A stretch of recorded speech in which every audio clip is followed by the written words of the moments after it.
আমরা এখন গঙ্গা পার করে চলে এসেছি বেলুড় মঠে। এটা খুবই সুন্দর লাগছিল, কিন্তু ফোন সাইলেন্ট করে ভেতরে ঢুকতে হয়েছে, কোনো ক্যামেরা করার পারমিশন ফোনটা সাইলেন্ট করেই ভেতরে ঢুকেছি। তবে বাইরেটা খুবই সুন্দর। আর আমি এর আগে একবার বেলুড় মঠে এসেছিলাম, চারিদিকটা আমার এর আগেই ঘোরা ছিল।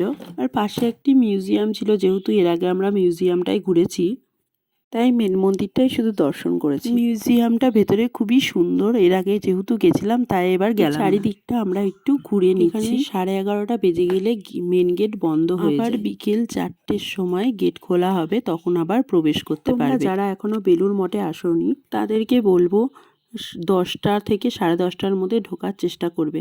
আর বিকেল বেলায় আসলে 4টের পরে, 11:30 থেকে 4টে পর্যন্ত গেট বন্ধ থাকে, কেউই ভেতরে প্রবেশ করতে পারবে না। যারা মনে করবে ভেতরে প্রসাদ খাবে, ভোগের ব্যবস্থা আছে। 10:30টা 11টা পর্যন্ত কুপন দেওয়া হয়। কুপনের কোনো মূল্য দেওয়া নেই, যে যার ইচ্ছে মতো টাকা দিতে পারে। সাইডটা ফুলের গার্ডেনগুলো কি সুন্দর লাগছে, তাই একটু ভিডিও ক্লিপ নিয়ে নিলাম। নেক্সট ভিডিও খুব তাড়াতাড়ি নিয়ে হাজির হচ্ছি।